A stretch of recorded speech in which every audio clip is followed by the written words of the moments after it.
Chapter 11 of Grandfather's Dance by Patricia MacLachlan. The photographer, Joshua, came to take a family picture. He waited for the aunts to comb their hair and put red on their cheeks. He grinned at Mama.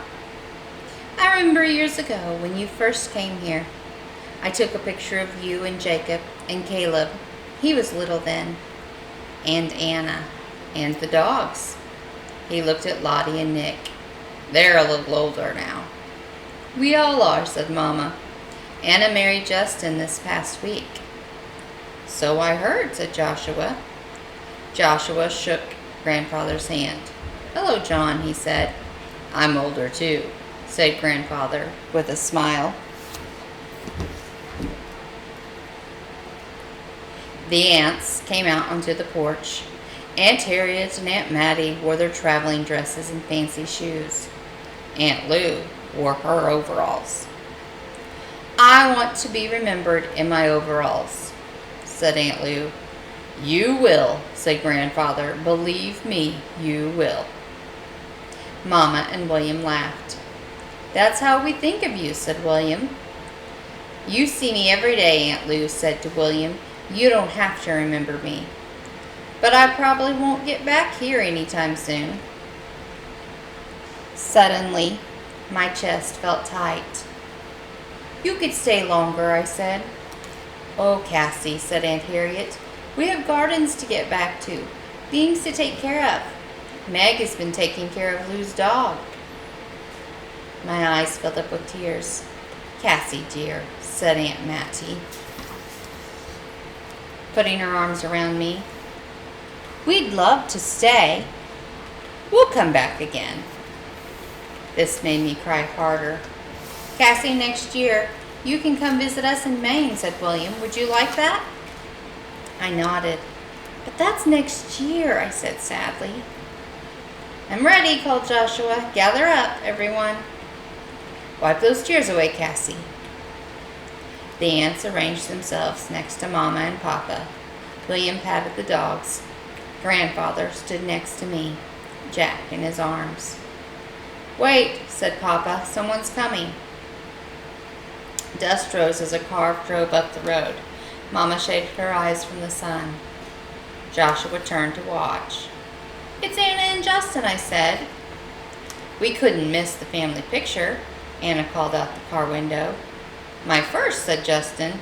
Not your last, said Grandfather. You can stand behind Cassie. Anna smoothed my hair back. Justin poked me. All looking here now, called Joshua. You're not much to look at, said Grandfather softly.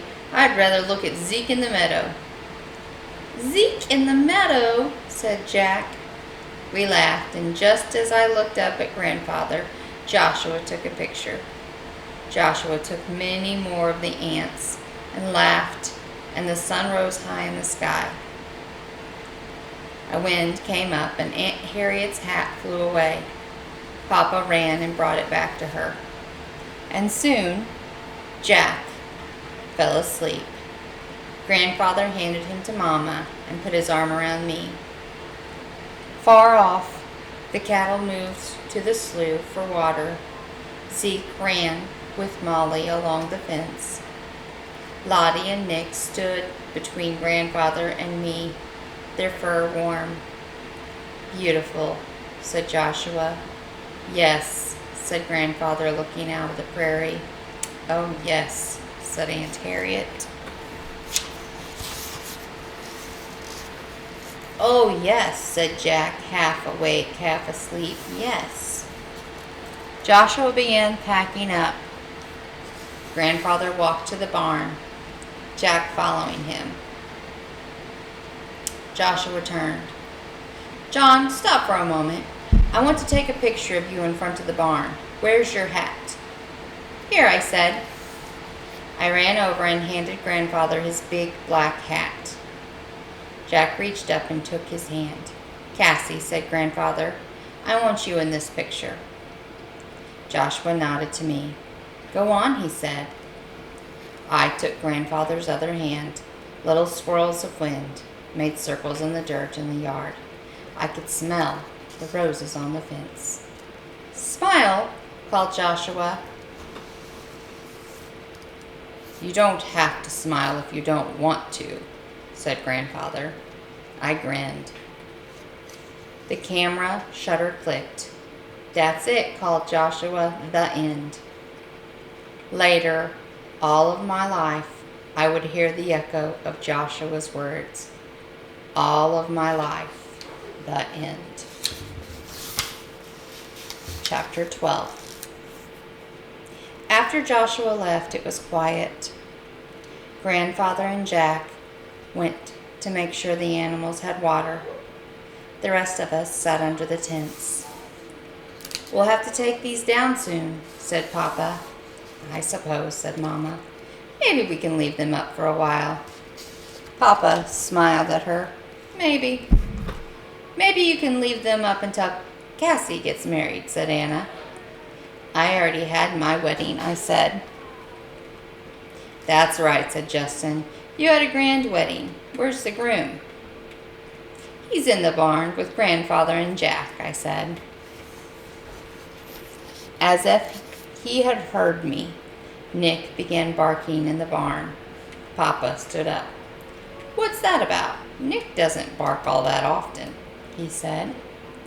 Jack came to the door of the barn and looked at us. He was not smiling. His small voice carried in the summer wind. "Papa!" Mama stood up and Papa began to run to the barn. "Cassie," he called to me, "come get Jack." For some reason I couldn't move. William touched me on the shoulder and ran to Jack. "Papa!" said Jack more loudly. When William picked him up, he pointed over to William's shoulder and back to the barn. "Sarah!" Papa's voice sounded weak.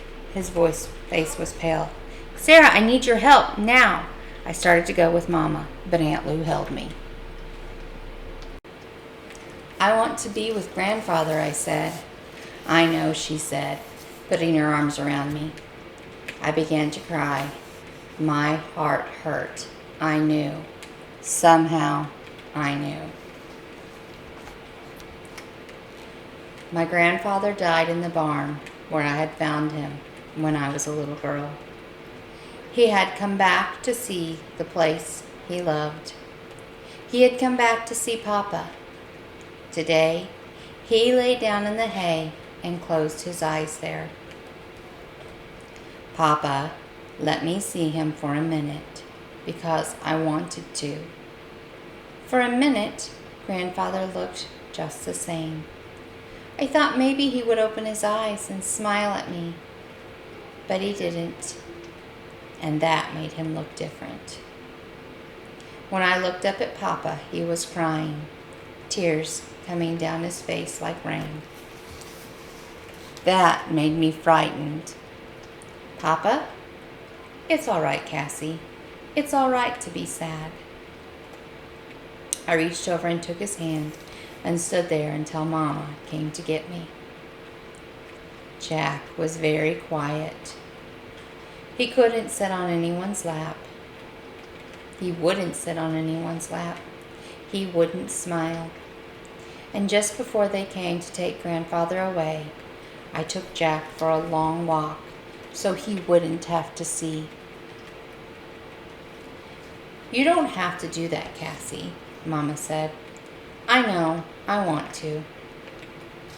Jack and I walked up to the hilltop behind the house and sat under the one tree that grew there. Jack didn't look at me. He picked a piece of grass and stared at it. The ants told me that Jack didn't understand. I knew better. I took a deep breath. Jack didn't look up. "Jack, I want you to listen. I want you to listen to something very important." There was a silence. Insects buzzed in the grass. Finally, Jack looked up at me. His eyes were blue and sharp. "Grandfather loved you, Jack. He loved you more than anyone else. Jack stared at me. After a long time, he reached over and touched me. Tears came to my eyes. I smiled because I knew what he meant.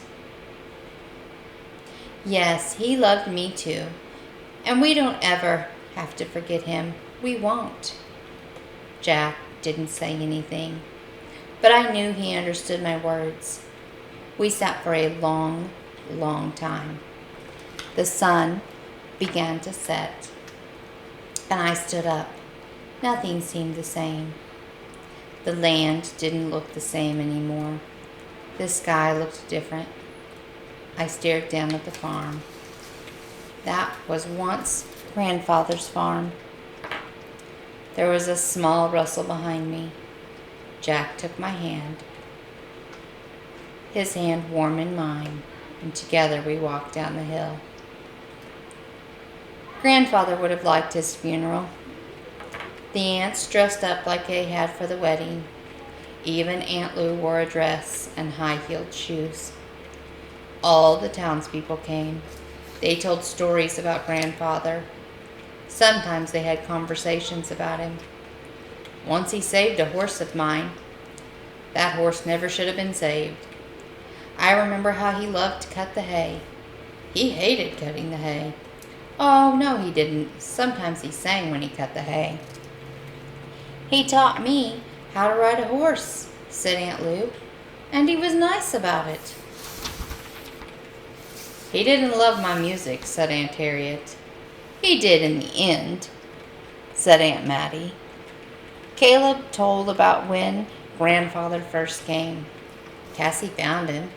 He'd been gone for many years, and Cassie talked to him so much as if she wanted to fill up all of those years.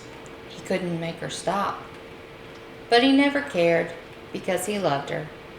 Cassie, said Papa. Grandfather gave me a wedding, I said. No one laughed when I said it. Words about Grandfather floated around our heads, and then, when it was time to bury him, it was quiet again. Papa's voice was clear and strong and sad. We were stronger having him, he said. Tears came to Papa's eyes, and Mama put her arm around him. And then Jack walked up to Papa, and then away a bit.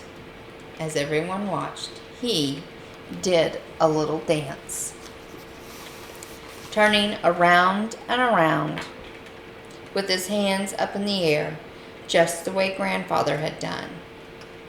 Grandfather's dance. He understands, said Mama, starting to cry. Jack understands. Jack did the dance again, and then, for the first time in a long time, Jack smiled. It was quiet here without Caleb and William and the aunts. Mostly quiet without Grandfather. There is a great space where he used to be. Jack is quiet some of the time. Other times, he acts as if Grandfather might be just around the corner or in the barn. Sometimes he wears Grandfather's big black hat, so he acts like him and looks like him too. Joshua came and brought us the family pictures, and there we are, Aunt Harriet with her hat flying away in the wind, me looking up and smiling at Grandfather, Jack asleep on Mama's lap, Lottie and Nick leaning next to us. And there is the picture of Grandfather in front of the barn with his big black hat on. Me on one side and Jack on the other, standing so like Grandfather.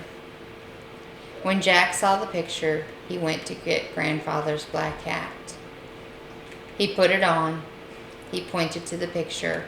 Papa, he whispered, Grandfather is here.